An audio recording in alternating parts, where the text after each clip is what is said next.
Welcome to 22nd Century Management with Ken. In today's episode, I have the privilege of interviewing Camilla Gray Nelson. And if you're watching on YouTube and haven't subscribed to the channel, do me a favor, please go ahead and hit the subscribe button. If you're enjoying the content as we go along, hit the like button. That way YouTube will share it with others. If you're listening on the podcast, obviously do me a favor and subscribe to it on your favorite podcast player. For the last 50 years, Camilla has been both a working professional woman and a successful entrepreneur. But success did not come easy, she says. She first struggled to advance her career out of college and grad school, experienced prickly relationships with her superiors, missed out on promotions, and generally felt stuck. She tried being her own boss and starting her own business, but she failed at that no less than 4 times before she had what she describes as a come-to-nature moment. At that point, Camilla says, everything changed for her. With an entirely new perspective, she grew a new service-oriented business from a pickup truck to an expansive 7-figure company with over 20 happy employees and a waiting list of clients. She was recognized in 2012 as the Woman Entrepreneur of the Year regionally in Northern California. I'm hoping she can share her unusual business secrets with us today. Camilla, you want to tell us a little more? Can you expand on your story? Oh, yeah. Well, it's interesting when I'm looking at my story and where I was and where I am today. I think it's a really good lesson when you want to pick your profession or a business that you want to run. Sticking with something that you like, you do well, that comes to you naturally. If you can do that, that's a lot of the battle to success. And you're shaking your head because you know what I mean. I work every day like it's no work at all. I mean, it is work, but I love what I do. I love it. So my story begins on a farm years ago in my hometown. I was born and raised on a ranch, on a dairy farm, actually. And it's interesting how you look ahead and you put together all the pieces and they all come together at some point in your life. I didn't like living on the farm. It was kind of lonely, but what it made me do was spend all my time outside with the animals. We didn't have pets. We had animals. It's different. And I didn't have 2-legged playmates. I had 4-legged friends. And what that did for me is I learned just by osmosis how animals think, how they get along, how they sort of manage to live in harmony and peace, and everybody is happy with what they have and get what they want. But that will come back to. I lived on the farm with animals as I grew up all the way through high school, went away to college, graduated. Now keep in mind, when I graduated, it was the beginning of the women's movement. And for good or for bad, I graduated with an opinion of myself that I deserved it all. I deserved respect. I deserved to have things the way I wanted them. It's not necessarily a bad thing, but I probably got the message a little wrong. But the point is, I had that message. And I'm telling you something, didn't work well for me. So my first couple of jobs, I just had this entitlement issue, I think, attitude. And I did have prickly relationships with my bosses, but it's not even so much that I didn't get what I thought I deserved. Honestly, I didn't respect my bosses. I didn't like how they managed, didn't like how they treated people, didn't like, there was something about each one of them that because I didn't have the respect for them, I didn't have loyalty to them. And I jumped around a lot. And at some point I said, heck with this, I'm going to start my own business because I know better, right? So I didn't know better. I started no less than 4 businesses and they all fell flat. And bottom line is, at some point in my life, about 25, 30 years ago, I was broke. I was unemployed. I was alone because, oh, by the way, along the way, 2 divorces. Yeah. So I failed in all kinds of ways. And I found myself at a really low point. I mean, as you can imagine, no money, no job, alone. And at that point, they always say you have to hit rock bottom before you make a change in your life. So that was my rock bottom. And I found peace and an interesting solace and answers in the animals around me. I went back, I was living again on a ranch. I still live here on the farm. And I looked at the animals around me. They were so happy and peaceful, and they all got along, even though they had bosses and leaders and followers, they all got along. And at one point I said to myself, well, gosh darn it, if they can do it, why can't I? And I really had a new focus on how animals manage their social dynamic. And I had that come to nature moment where I had to look at myself. Animals don't have an entitlement. They earn everything they get. The leaders are they have character. They are honest. They're straightforward. They have no fear of leading. They don't try to be friends with everybody, although they're friendly. And the followers don't begrudge their lower positions. As a matter of fact, the smart ones foster friendship with those above them in the hierarchy, and they end up getting what they want. So at that point, I started a new business. I met a new fellow who I ended up marrying, and we celebrate our 30th anniversary next month. Yeah, very nice. Yeah. And my business that I started with this new, refreshed, natural approach to how life works. I went from a pickup, my office was in an old red Ford F-150 pickup truck. And I visited people's homes. And by the way, that business was teaching women how to lead their dogs. I went from a pickup truck to today, I have a 7-figure business, 20 employees, and a waiting list of clients out a couple of months. And it's an expansive business. I mean, I have to pinch myself.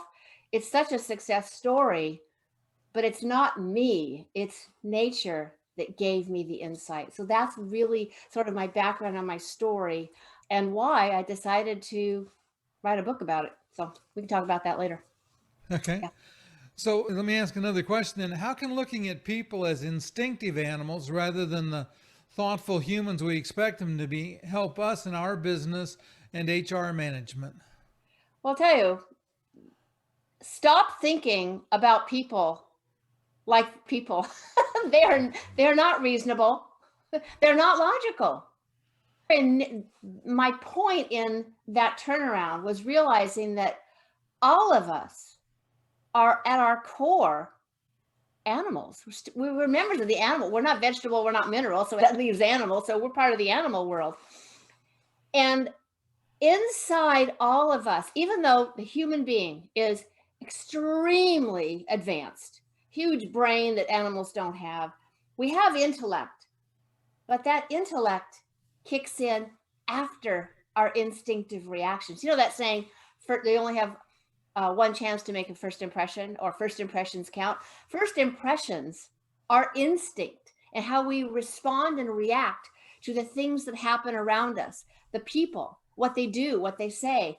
We are reactive beings first and intellectual beings second. So understanding that changes everything in how you relate to other human beings, be they at work or at home. And at work, when we start looking as a manager, as employees, and looking in terms of their inner animal, the way we speak to them, reward them, create our policies, those have to be viewed not from a logical standpoint, but from how that person might react instinctively to what I'm saying or what I'm doing, because it runs very deep and it doesn't always make sense. but that is getting to know people, and the list of instincts that pull our strings from behind the curtain is a mind changer. It's a mind blower, but it's what has made all the difference for me. And I think it can make a great difference for everyone, whether they're an employee or a boss or a partner or a parent. Every human being is at their core an animal. And the interesting part is the human animal, I think, is unique in the animal world in that we alone have the ability to override our instincts if we choose to, and if we recognize them. Yeah. Okay. So, as anybody that owns a business or is a manager that has staff would know that a happy employee is more dependable and productive employee. So, what is your secret to employee happiness within a company? Well, it gets back to what I was just saying. It's recognizing each one of them for the instinctive person they are. One of the great things, and sometimes what I say will seem obvious, but it's understanding the root behind the advice du jour. That's my point. For example, a reward system at work. Why does that work? Why does that work? It works because there is a strong instinct in the human animal to desire to be great, important, or appreciated. That's an instinct recognized by Freud and John Dewey, decades ago. It's a documented instinct. Instincts are something you don't choose. They just sort of bubble up and happen. And so making sure that each employee, knowing what they feel, what's important to them, what instincts are alive in them. Now, some employees will have the instinct to shy and introspective. That's not taught. That's part of their nature. Others will be overly curious. Those are the gossipers. So knowing each employee, the instincts that drive them, and how I can either manipulate those instincts or feed other instincts that are unfed and crying out for satisfaction. So that one of the things that I used to do, and I still do a little bit, and if you have a manageable size workforce, now I know that people with hundreds and hundreds of employees can't do this, but here's what I do with paychecks. Every time they get a paycheck, I write a little something on the stub about them, their work, something that happened in their personal life, just a recognition that they are an individual, that they matter, that I know them, I appreciate them as people, not as cogs in a wheel. You can't imagine how effective that is in employee loyalty, satisfaction, and being that boss that they can respect. Remember, I told you, I never really quite respected some of the other bosses. Like, for example, one of my first bosses, I worked really hard on this whole advertising campaign that was going to go statewide, right? And I was so proud of it. And I handed it over to him. So he took that, claimed it as his own, got all the credit. I went, great. Yeah, that makes me feel just dandy. I'm going to work real hard for you. That kind of stuff, and really working on a company culture that also can make employees proud to be there.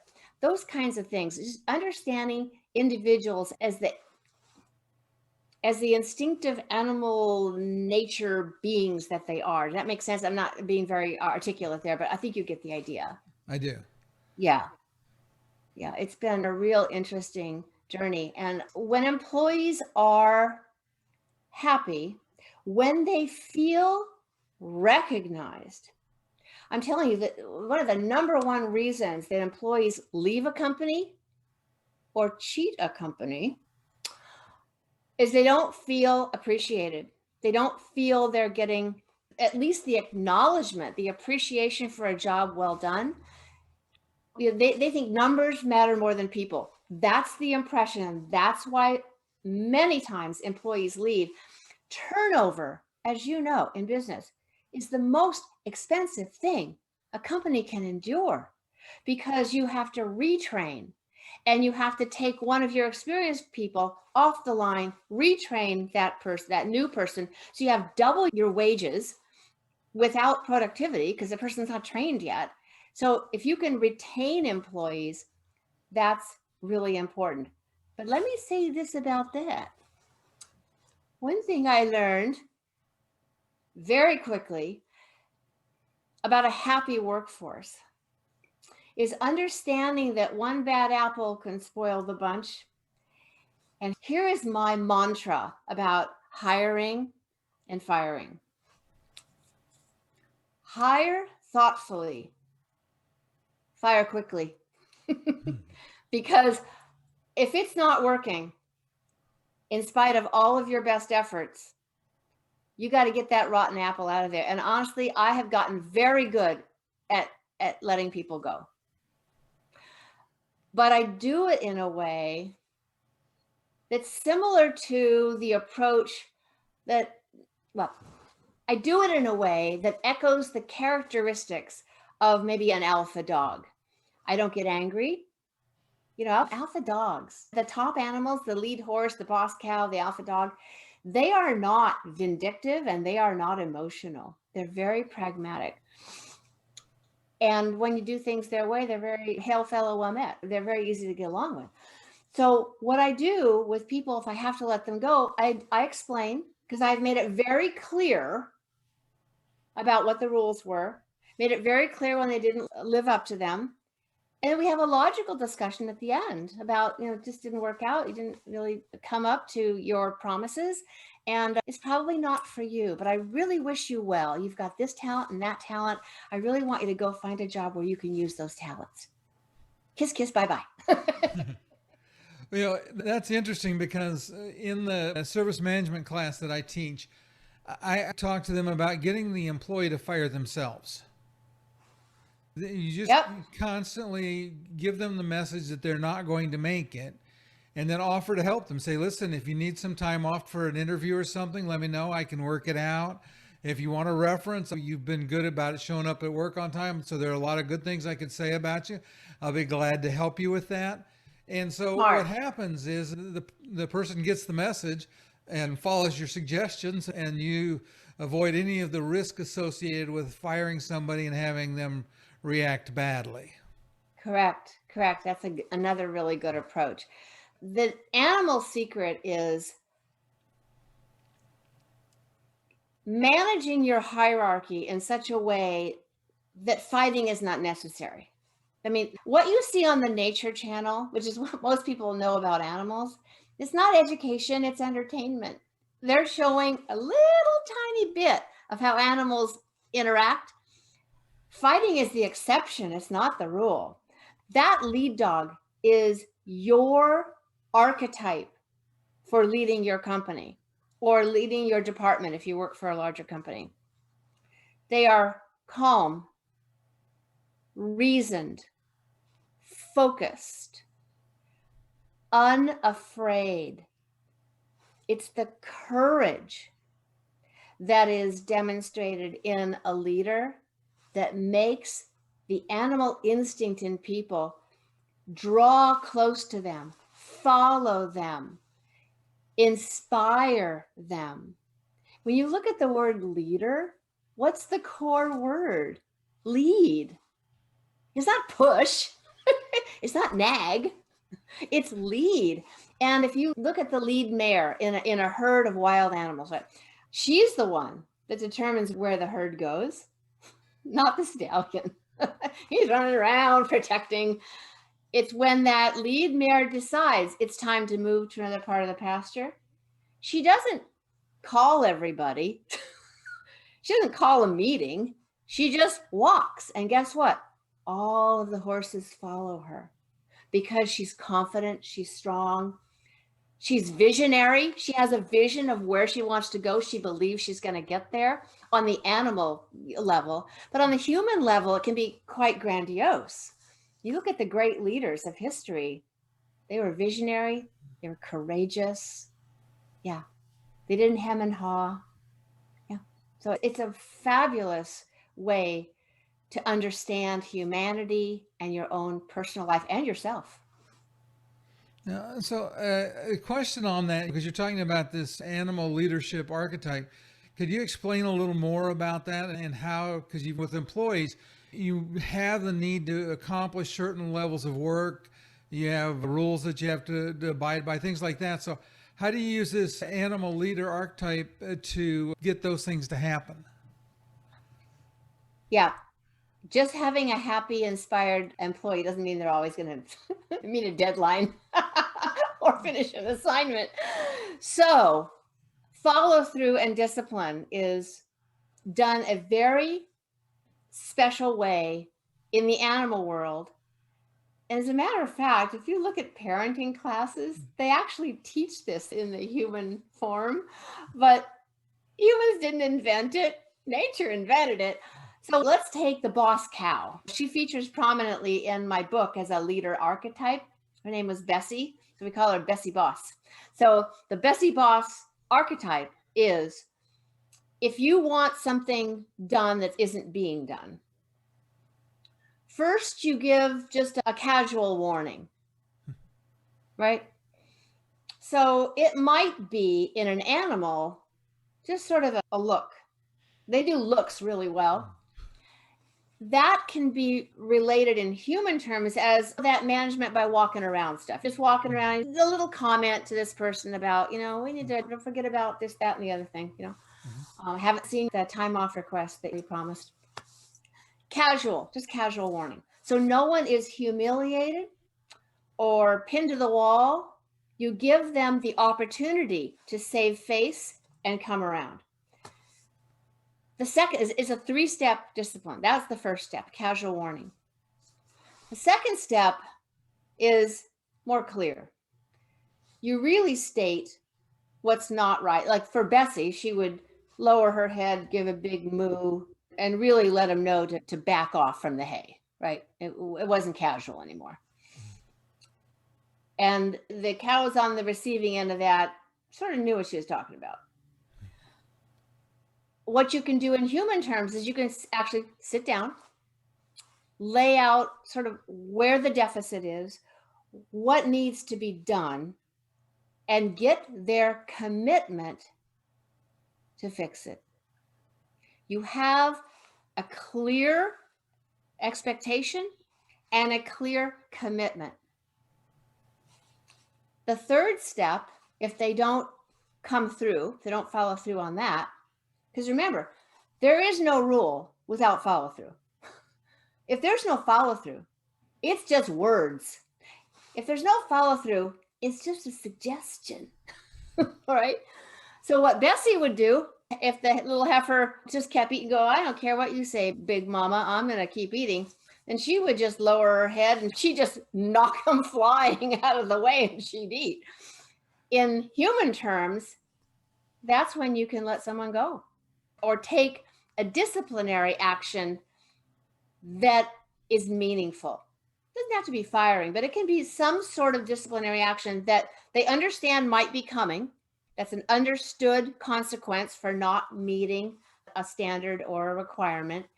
And it's 1, 2, 3. It's casual, more clarity with expectations and commitment. And number 3, being unafraid to enforce a rule. I see so many managers, they don't have the guts to sit down with someone, tell them what they expect, and then follow through. They're not effective managers because here's what happens. The employee doesn't comply, and they'll warn them again.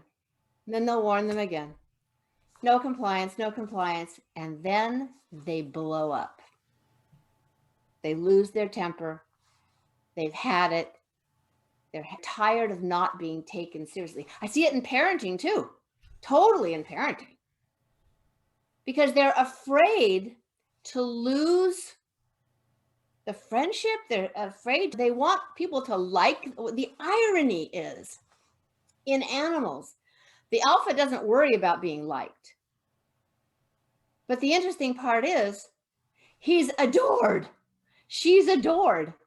The strength and the courage and the character makes their followers admire them and love them even more, way more. They'll follow them to the death, that kind of loyalty. So the irony is, by not following through, you become less admired and less obeyed. And the animals taught me that long ago, and it's simply what I use now. And I agree. I see that sequence happen a lot. You mentioned parents with kids. Yeah. They'll tell a child one thing, and then it'll go do something that they told them not to.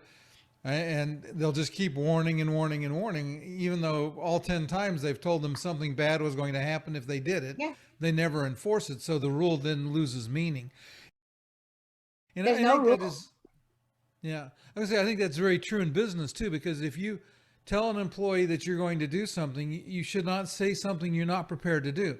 I am a firm believer that if you say it, it needs to be what you're going to do. I also agree with what you said earlier about not having anger being involved in it, because when you get angry, you say something that you shouldn't. If you can keep your emotions in control, then you can start to give them the correction they need without it becoming an emotional issue. Because that anger is represented in another of the 4 archetypes that I described. And that archetype is the emotional overreactor. Those animals are sort of personas non grata, because they think they're a leader. They think they're a leader, but the animals won't follow them because they appear emotionally unstable. And no great leader is emotionally unstable. They flee from them. They do not follow them. And there's all kinds of examples in the human world of that, because we're all the same animal. But the archetype that works as a leader in the human world is the same one that works in the animal world. And that's Bessie Boss, calm, direct, follows through, enforces without apology, but is a really friendly, easy to get along with individual as well. Yeah, I circle back a little bit to something you said earlier that stuck with me. And part of it is this desire for commendation. And one of the things I talk about in my service management course is that they should look for the good in their employees. Catch them doing something right and commend them for it, because that then starts to positively reinforce the behavior you want. And that's much more constructive, and I think it builds a far better result than looking for the bad and trying to correct that. As a matter of fact, everything that works in dog training works in human training. You'll find in animals, like for example, dogs in my school, if you're constantly correcting them, everything they do is wrong, wrong, wrong. They shut down. They stop trying. It's the same as a child, and there's lots of research about this. When a child is never good enough, never good enough, never good enough, they either shut down or they rebel. And that's what you'll find in employees too. You know, they why try? And I'm busting my hump on this, really trying to do a good job, and I'm getting no recognition. All that boss seems to notice is when I don't do something perfectly, or it's not good enough. Oh my God, that cuts to the core of someone's feelings and motivation. The motivation's gone, and they will be too, just so you know. Yeah, but you're right. You're absolutely right. You make a good dog trainer, Ken. I have trained a dog or two. You know, I bet you have. Yeah. The sad thing is some of the realization I came too late in life, in that if I could go back and do one thing differently with my son, I would be more positive and less negative. It's really easy. Yeah. And this is something for those that are parents in the audience to think about. It's really easy to walk in. You've told them to go clean their room, and immediately your brain responds to the things that aren't clean. You don't look at it and think about the things they did right. And if you can see that, it will make such a difference. That's right. And acknowledging that little bit of effort, because that's going to get you more effort and more effort. That's Yeah. right. And that's what I work really hard to instill that thought process into the service managers I teach, because it is moving to the positive side and doing positive motivation is what gets teams that are excel. You can get a team to meet standards with negative discipline, and they'll not be happy, but they'll get to where you Oh, absolutely they'll get have it to done. be. Yeah. Yeah. But they're not ever going to be exceptional. If you want them to be exceptional, you look for the good in them, you commend them for it, you acknowledge it, you praise them publicly. And then what happens is they like that. Oh, that felt pretty good. That pat on the back. Oh, I want some more of that. It's kind of like your dog comes up and keeps nudging you because they nudge you and you pet them, and they nudge you some more because they want some more of that petting on the back. Because you've fed their instinct to be acknowledged and appreciated and great. That's an instinct that if you don't feed, yeah, you said something that was interesting. It reminded me of an old saying. You wish you had known this earlier. What's that saying? Wisdom is wasted on the young. Something like that. Yeah. Oh, if we could only go back. Yeah, exactly. If we could get a do-over on some of the things we've done, Yeah. we would probably take it. Does life give us mulligans? I don't know. Okay, so that brings a funny story to my mind. I have to share that one because I was working in my attic one day and I had a whole floor down except in one small area. And that was back when I was playing golf some, and I stepped in that area where there was no floor. And went right between the rafters, dislocated my shoulder. But really no floor. Okay. Yeah, there was no floor. It was just attic and ceiling, and I went through the ceiling all the way down to the garage floor. But my first thought was, could I get a mulligan? Because I wanted to do over on that. Yeah. Well, we don't get mulligans in life, but at least we get lessons, Yeah. And from then on, I've become much more careful about where I step or how I put flooring down. Oh, Right. okay. So if people want to read more about you, your philosophy, and your back to nature advice for business or life, where can they go? Well, they can order my new book, and I have a copy of it. Can I show it? Sure, you can show it. I think I got a copy of it right here. It's called Cracking the Harmony Code, Nature's Amazing Secrets for Getting Along While Getting Your Way. There are sections in there on parenting, on relationships, and a big section on business, whether you're a boss or an employee. There's also my website, CamillaGrayNelson.com. And on there, I have many, many blog posts about this type of thing. The subtitle on my website is Nature's Wisdom for Today's Woman. And I do orient most of my posts to the female reader, but honestly, the information is universal, absolutely universal. So don't be turned off by that if you're a gentleman that wants to go in there and learn more about influence through instinct and my approach to life and personal success and meeting your goals. Basically, it's how to get willing cooperation from others in the pursuit of your personal goals. That's a succinct way of saying it. Oh, very nice. Yeah. Okay, well, Camilla, I've really appreciated having you on today. I will go ahead, for those that are watching it on YouTube, in the description down below, you'll find a link to her website and to her book on Amazon. And if you're listening on the podcast, it'll be in the show notes, so you can find it in both those places. Again, if you haven't already subscribed, please do so. And I always appreciate it when you hit the like button for me. And we'll see you guys next week. Great. Thanks, Ken. Thanks for being on, Camilla.